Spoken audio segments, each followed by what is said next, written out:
Class 11th के सभी विद्यार्थी ध्यान दें। आज की इस वीडियो में जीव विज्ञान का पेपर हम कंप्लीट करेंगे और खास करके ऐसे प्रश्नों का इस वीडियो में अध्ययन करेंगे जो त्रैमासिक परीक्षा में आपसे पूछे जाते हैं और साथ में आपको अच्छे अंक दिलवाने में जो मदद करेंगे। ऐसे ही प्रश्नों को आज इस वीडियो में हम पढ़ेंगे, तो पूरा वीडियो आपको लास्ट तक देखना है। पूरे प्रश्नों को अच्छे से हम एक एक करके समझेंगे। तो चलिए शुरू करते हैं पहले प्रश्न को। तो पहले प्रश्न में सही विकल्प चुनकर लिखिए। तो पृथ्वी पर सबसे अधिक प्रकाश संश्लेषण होता है, तो शैवालों द्वारा। शैवालों द्वारा क्या होता है? पृथ्वी पर सबसे अधिक प्रकाश संश्लेषण होता है। दूसरा है पादप जगत का उभयचर कहा जाता है, तो किसको कहा जाता है? बायोफाइटा को पादप जगत का उभयचर कहा जाता है। तीसरा है टेरिडोफाइटा का सदस्य है, तो कौन है? लाइकोपोडियम। लाइकोपोडियम क्या है? टेरिडोफाइटा का सदस्य है। चौथा है आपका प्रोटीन निर्माण से संबंधित कोशिका अंगक है, तो क्या है? राइबोसोम। राइबोसोम क्या है? प्रोटीन निर्माण से संबंधित एक कोशिका अंग है। पांचवा है कोशिका की आत्महत्या की थैली किस कोशिका को कहा जाता है? तो लाइसोसोम को क्या कहा जाता है? कोशिका की आत्महत्या की थैली कहा जाता है। और आपका छठा है निम्नलिखित में से कौन सा हार्मोन तनाव हार्मोन कहलाता है? तो कोई नहीं, कोई नहीं इसका आंसर है, यानी कि इन तीनों में से कोई भी नहीं है। और सातवां है केल्विन चक्र का प्रथम उत्पाद है, तो कौन सा है? 3 फास्फोलिसरिक अम्ल। ये क्या है? केल्विन चक्र का प्रथम उत्पाद है। तो ये आपके यहाँ पे 7 सही विकल्प है। स्क्रीनशॉट आपको अच्छे से लेना है। अब चलिए दूसरे प्रश्न को समझ लेते हैं। तो दूसरा प्रश्न है कोशिका की भित्ति डेडेस बनी होती है, तो कोशिका की भित्ति किसकी बनी होती है? सेल्यूलोज की। दूसरा है जल संवहन तंत्र संग डेडेस की विशेषता है, तो एकाइनोडर्मेट। एकाइनोडर्मेट क्या है? ये जल संवहन तंत्र संघ की विशेषता है। तीसरा है सबसे ऊंचा एंजियोस्पर्म डेडेस है, तो यूकेलिटिस। ये क्या है? सबसे ऊंचा एंजियोस्पर्म है। चौथा है अर्धसूत्री विभाजन में एक पैतृक कोशिका से डेडेस संतति कोशिकाएं बनती है, तो इसका आंसर आपको भरना है।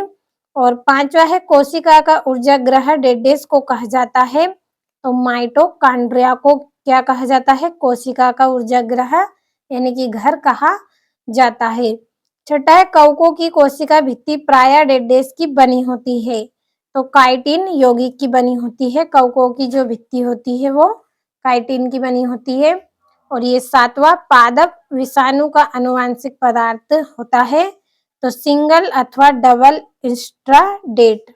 तो ये रिक्त स्थान हो गए हैं, अच्छे से स्क्रीनशॉट के माध्यम से कंप्लीट कर लेना है आपको। अब चलिए तीसरे प्रश्न को समझ लेते हैं। तो ये आपका यहाँ पे तीसरा प्रश्न है जिसमें जोड़ियां है, तो जोड़ियां आपको कंप्लीट कर लेनी है। और जो हमारा चौथा प्रश्न है इसमें एक वाक्य में उत्तर करना है, तो इसको हम समझ लेते हैं। पहला है पक्षियों का हृदय कक्ष कितने कक्ष होता है?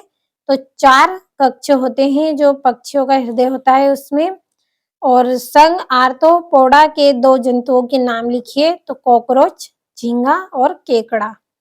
तीसरा है अर्धसूत्री विभाजन की किस अवस्था में टेट्राइट का निर्माण होता है?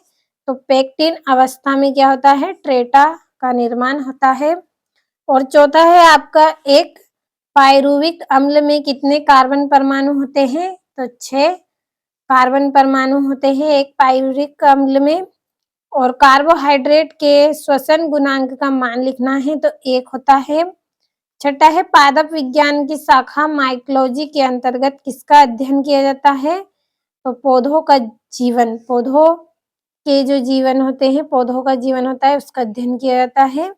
और मनुष्य का वैज्ञानिक नाम क्या है? तो होमो सेपियस। ये क्या है? मनुष्य का वैज्ञानिक नाम है।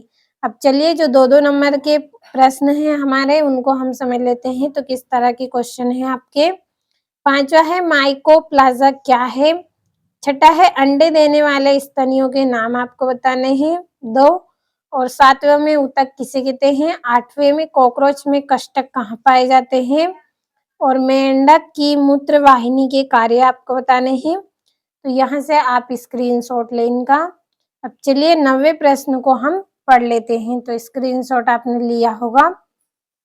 ये आपका 9वां है, पादप कोशिका में धानी का क्या महत्व है, और कोशिकी कुंड किसे कहते हैं, और 11वां है, आइसोजाइम किसे कहते हैं, और कोशिका चक्र को परिभाषित करना है। ये 2 नंबर का है। तो अथवा सहित ये 2-2 नंबर के आपके 11 प्रश्न हैं इस पेज में, और 2 प्रश्न ये आपके यहाँ पे है 2-2 नंबर के। सूत्र युग्म क्या है, 13वां है विसरण क्या है, और सजीव और निर्जीव में 3 अंतर बताना है। ये 3 नंबर का प्रश्न है। 15वां है मोनेरा एवं प्रोटिस्टा में कोई 3 अंतर लिखने हैं आपको, और ये 16वां है जीवों के वर्गीकरण तथा पहचान में कुंजी किस प्रकार सहायक है। तो अच्छे से आप स्क्रीनशॉट लें इनका। अब चलिए 17वें प्रश्न को पढ़ लेते हैं। तो ये आपका 17वां प्रश्न, जैव विविधता संरक्षण में वानस्पतिक उद्यान एवं जंतु उद्यान किस प्रकार सहायक है, स्पष्ट करें, 4 नंबर का। और ये 18वां द्विबीजपत्री तने की आंतरिक संरचना का नामांकित चित्र बनाना है 5 नंबर में। और ये 19वां कोशिका जीवन की मूल इकाई है, वर्णन कीजिए। तो ये इस पेज में हमने कुल 19 प्रश्न पढ़े हैं जो बहुत ही इम्पोर्टेंट है आपके लिए। तो अच्छे से आपको कंप्लीट करना है।